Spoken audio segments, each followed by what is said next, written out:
ये जो नफरत का माहौल पूरे देश में पैदा कर दिया गया कि अगर कोई तकरीर करता है मौलाना, कोई शेर पढ़ता है मौलाना, तो उठाकर उसको जेल में डाल दिया जाता है।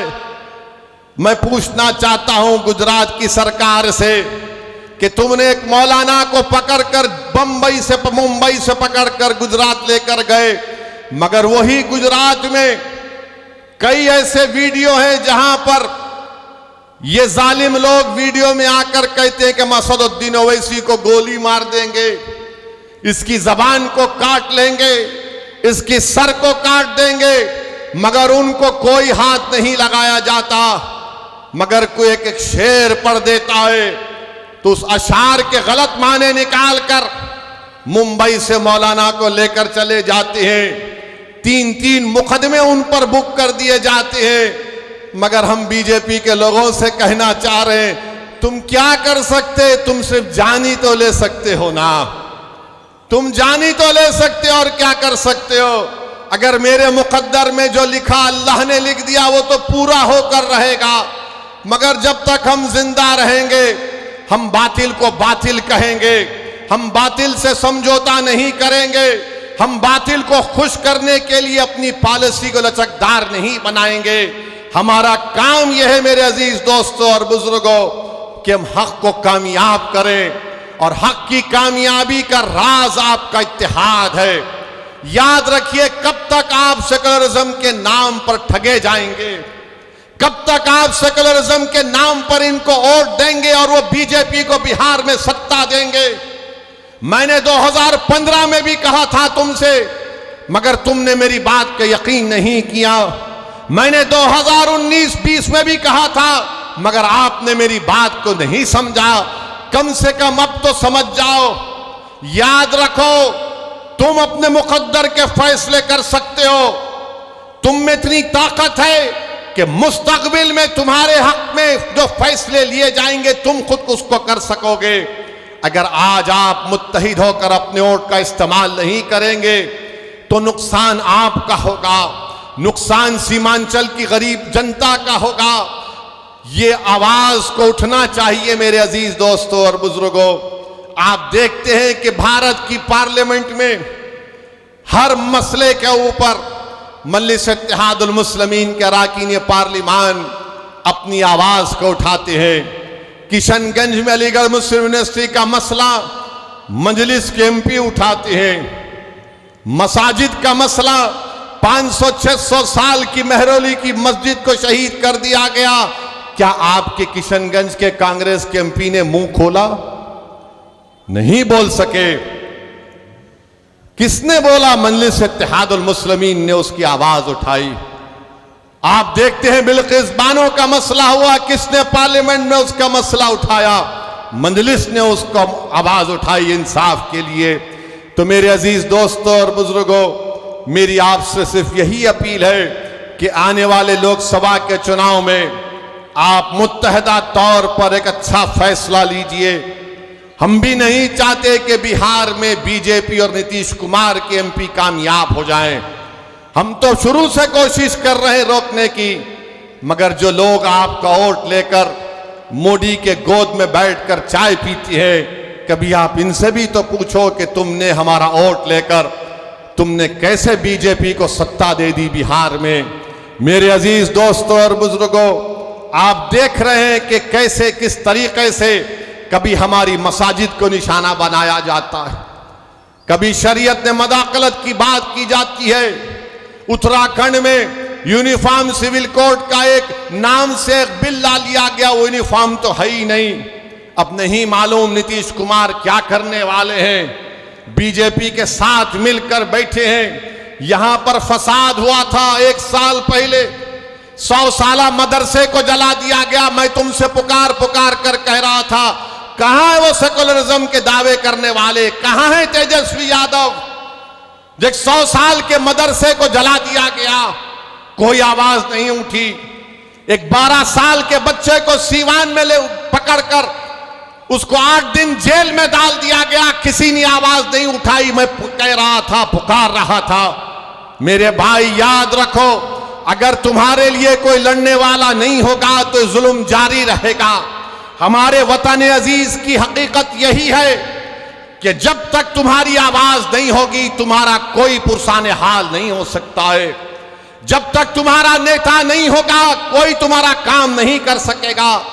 आप बताइए, इतनी बड़ी तादाद में सर्वे हो गया, का सेंसस हुआ, जो अख्तर भाई ने मुझे यहां पर बताया कि इतना बड़ा सर्वे यहां पर हुआ सुरजापुरी बिरादरी का।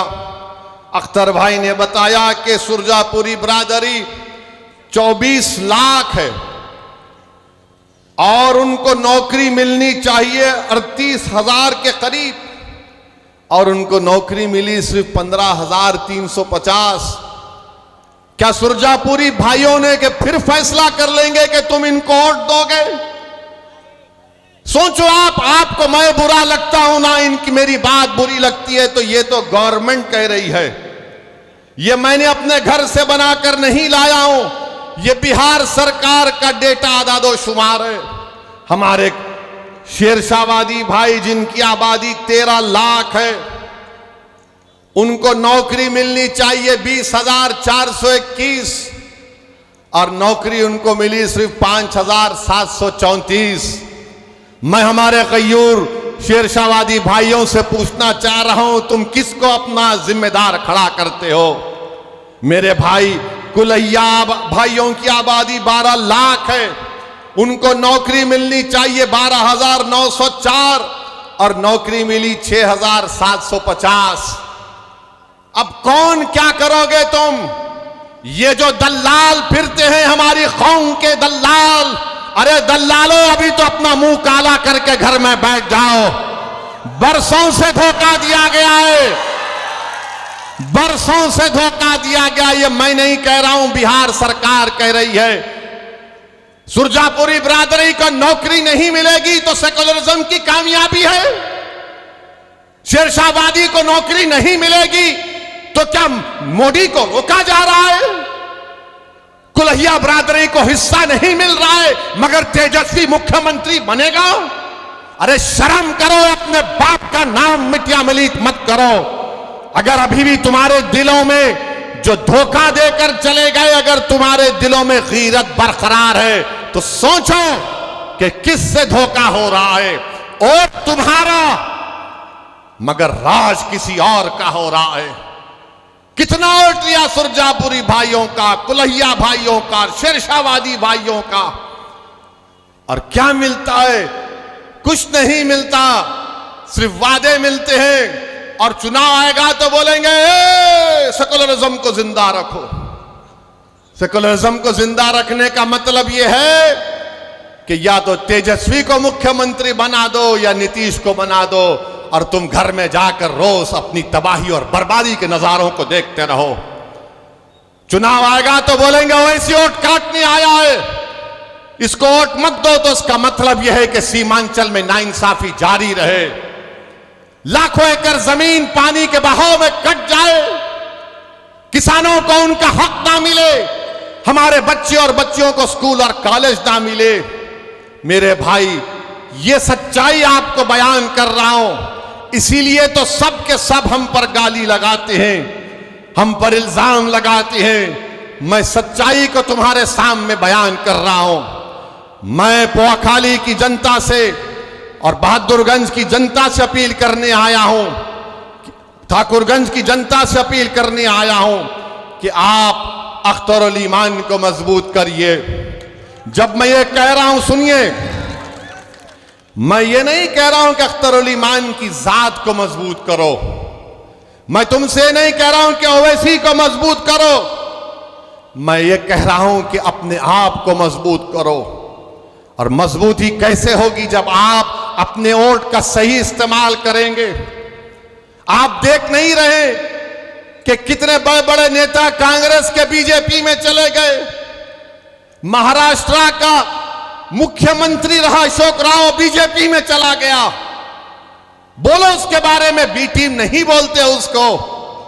कितने भाग भाग कर बीजेपी में जा रहे हैं, उनको कोई कुछ नहीं बोलेगा। मगर जब ओवैसी आकर सीमांचल जिंदाबाद सीमांचल इंसाफ की बात करता है तो इनके पेट में दर्द शुरू हो जाता है। जब अख्तरुल ईमान बिहार की विधानसभा में गरीब और मजलूमों की आवाज बनकर उनके हक की बात करता है तो उनको पेट में दर्द शुरू हो जाता है। तेजस्वी यादव को जरा सोचना चाहिए था कि जब तुमको मंजलिस की जरूरत पड़ी तो अख्तरुल ईमान को बुलाया और बोला कि अख्तर भाई हमारा साथ दे दो। तेजस्वी तुमने जो 4 गुलाब जामुन समझकर हमारे विधायक को खा लिया वो हजम कर गए तुम उनको? क्या किया तुमने उन 4 का? कहां मुंह दिखाने के काबिल नहीं रहे वो लोग? आज अख्तरुल ईमान से कह रहे अरे हमने पहले दिन से कहा था कि हम बीजेपी से कभी समझौता नहीं करने वाले, हम कभी समझौता नहीं किए, ना करेंगे कभी इंशाअल्लाह ताला। 2 मर्तबा नीतीश कुमार को तुमने मुख्यमंत्री बनाया और 2 मर्तबा नीतीश कुमार ने बिहार की जनता को धोखा दिया और बीजेपी को सत्ता दी।